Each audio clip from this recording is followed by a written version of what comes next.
the actual red light, the friendly. I think it's like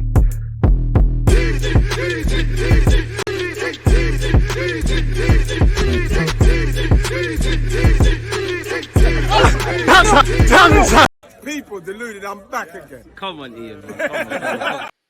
Thank you very much for that, Ian. Right, people deluded. I'm back again. I hope you're doing well and safe and whatnot. Now, let's see what current news, views, topics, gossip, all of that stuff concerning Arsenal. Again, happy Monday to you lot tuned in. I hope everyone's doing well and safe. Again, depending on what time zone you're operating from, good morning, good afternoon, good evening, and in some cases, good night. Now, where Timber and Declan Rice are concerned, it feels like all the journalists are just recycling the same things. We'd imagine the deal is more or less done, but until we see it confirmed on Arsenal's media outlets, anything's up for debate. Hopefully, even though we were told last week, hopefully this week it's done. First things first, Sky Sports Dharma Sheffer said Arsenal hope to have Timber's transfer finalised.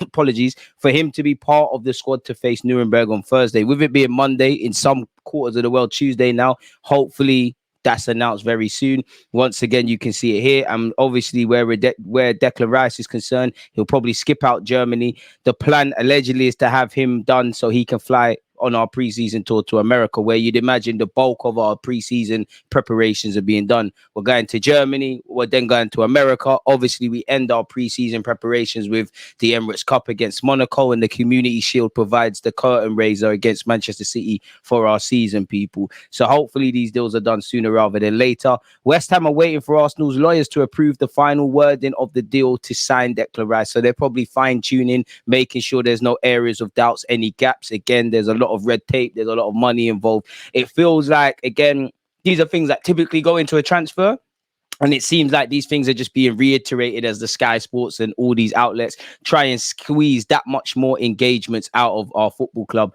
people, because we all know this is a projected move. Ben Jacobs has said Arsenal are confident everything will be finalised in time to have Declan Rice fly out for the pre-season tour on Sunday. So we need to get a move on. We've heard he's actually returned to have a holiday and things like that, because he's cut it short to somewhat do his part in getting this move over the line from West Ham United to Arsenal Football Club.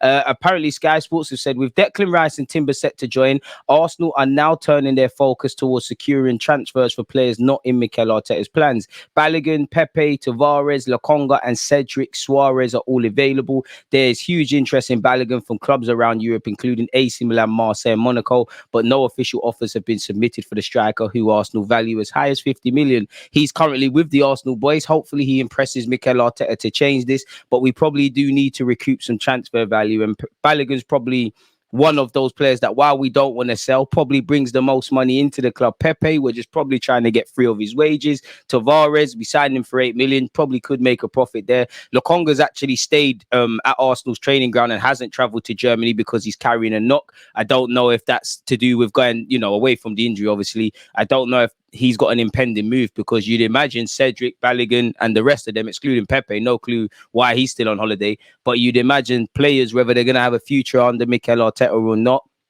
have traveled to Germany and might even go to America. A mixture of a couple of young players and things, as we're relying on players to return back. Again, if Declan Rice signs, he'll be part of the American squad. Saka's returned to training, as has Benjamin White and Cole, people. So we'll have to see. On Kylian Mbappe, we all know Arsenal fans, we're not grabbing him, but on Mbappe, there have been lots of stories. I've seen stories linking him with Liverpool in the past, with Arsenal as well. But the numbers involved to be able to sign and satisfy a player like Mbappe are astronomical. He earns around 200 million a week. How many clubs in the Premier League are there who could afford to pay him? I think his signing on fee, loyalty bonuses, you're talking about 100 million for that as well. He's worth the money. Probably a myth, really. Arsenal apparently are watching a Brazilian winger now. Edu obviously is Brazilian. We have shown that we'll sign, Martinelli and Marquinhos, and we've got our eye towards emerging markets. We've been linked with a Guillermo midfielder, Bitello. Never seen him play, people. He's 23 years of age. Not sure if, simply put, an Arsenal scout was just doing their job and watching games and trying to look for emerging talents, and maybe there's nothing more than that, but we've been linked. Apparently 10 million euros will be required, people. Never seen him play, don't know anything about him, people, but apparently Guillermo want at least 10 million to negotiate the player's exit. They aren't keen on making a big discount since they only have 70% of the transfer rights. I don't know if third-party ownership is still a thing in South America, but there's that. He's 23 years of age, so unless he's going to instantly impact Arsenal's starting 11, it doesn't really make sense, unless he's one of those where He goes on loan for a couple of years, 10 million turns into 30 million, and that's reinvested into the club. I'm not too sure. We have been linked with Gonyanto people, as have Inter Milan people. As you can see here, apparently his agent has been spotted at another club yesterday. Now, you got to remember, typically agents don't just manage one client, but that's a 19-year-old who did quite well at Leeds, has primarily been linked with Arsenal and Inter Milan. Don't think we're going to get him, but that's the current status on that. Caicedo's expected to be part of the Brighton team that flies to America, people, as Chelsea are still in talks for him. Brighton, and I'm sure many Arsenal fans have small hope that we'll make a move for him. Brighton value Caicedo in the same bracket as Arsenal imminent signing Declan Rice and will look to get in the region of 100 million for him. It's thought Chelsea are getting encouragement Caicedo would join if a deal can be agreed between the clubs. Personal terms are not thought to be an issue. We all know Chelsea had a bid rejected in January. We had 2 bids rejected of him in January. I'm happy with Declan Rice. It clearly was one or the other in terms of this summer market. I don't know what the landscape would have looked like for Arsenal if we did get Caicedo for 75 million in January, and then obviously maybe Declan Rice signs in the summer or not. It'd be lovely to have both. Arsenal probably have to step away from this, but it'd be lovely if we wake up and we're back in. We've previously been linked with Wahi. He's been linked with Chelsea people. And apparently his agent is talking to 4 or 5 clubs. I know them, but I won't tell you. That's what the president of his current club, Montpellier, said. He's been linked with Chelsea aggressively today. Monaco, as well as Newcastle, as well as Arsenal and Chelsea have all been linked. Apparently it will take 40 million euros to sign the young striker, people. As it says here, Arsenal and Newcastle remain in the race to sign such people. Arsenal allegedly must sell Balogun before we look at bringing in a striker. I'm not too sure how high bringing in a forward, especially an emergent talent, whether he's better or worse than Balogun, is high on the Arsenal agenda, really, and he can obviously play out wide. On the English side, Arsenal in brackets, which must sell Balogun, but also Newcastle in brackets, always on the lookout for a good shot, are also on the lookout. Again, Google Translate isn't helping us, but there you have that. We've been linked once again with Jeremy Frimpong. Big up Tom Canton as well. Apparently he has said, again, there's interest in the player, but it doesn't necessarily mean that Arsenal are going to move for him. And I'm so happy he said that, because everybody's interested in everyone, like I keep saying. Bidding and agreeing fees are completely different. Everyone's interested in Mbappe. How much people are going to put money down? Extreme example, but you get the point. I've reported on Jeremy Frimpong interest, the Fresneda interest. It doesn't mean Arsenal are going to go and sign those players, but it means that Arsenal have an interest in the player, that they've scouted them, looked at them, have them on the list. The links to Diaby are creditable because Arsenal do have an interest in the player, but it doesn't necessarily mean they'll make a move for him. Whether you think a right winger should arrive to give competition / potentially challenge Saka for a starting berth is up to you. Chris Wheatley has said Arsenal have a willingness to sell Balogun to Chelsea. I don't know if it makes much sense to join Chelsea. It looks like they're going through a rebuild and things like that. But are you going to be the main striker with them looking to get back into the Champions League? I'm not doubting Balogun's ability, but are they going to bet on you? While you've scored 20 odd goals in France, that's great, but you've only done it in 1 year. Surely it makes sense to maybe take a step down to take a step up. It has been claimed previously that Chelsea are in talks over a potential move.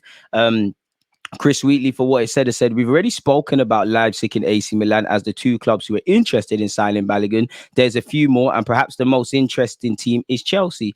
They've cropped up again in the last couple of days. We know Pochettino is looking to bolster his squad this summer, and I think Balogun is a player who would fit into his style of play. And again, he's available for a relatively cheap price of 40 million. Arsenal would be willing to do business as well. They're open to offers for Balogun, but again, they've set a price for him and they're going to stick with it. We'll have to see, but Arsenal and Chelsea have done business between the 2 clubs a lot recently. Big up the Beautiful Game podcast. Former Arsenal boy, freshly off his contract running out. Ainsley Maitland-Niles is drawing interest from Saudi Arabia as well as clubs in the Premier League and Turkish teams. So he's got a decision to make for him and his young family. Once again, Arsenal have allegedly entered the race to sign Wahi along with Chelsea. Saliba signed a new 4-year deal, as you already know. Xhaka has joined Bayern Leverkusen. Nelson has signed a new contract, believed to be 4 years with the option of a 5th. Declan Rice move appears imminent, but where have we heard that several times? And also we're closing in on Timber. Allegedly, we have been linked with Mbappe. Pablo Mari's gone to Monza, and I don't think there's anything new here, people. But yeah, on what we've discussed, apologies and discovered, let me know your thoughts. Don't forget to check out the rest of the other vids. Like the video, comment, subscribe. Most importantly, stay blessed, stay safe. Hope you and your loved ones stay in good health. I'm out. There's always just that active red flag defending. I think it's like Easy, easy, easy, easy, easy, easy, easy, easy.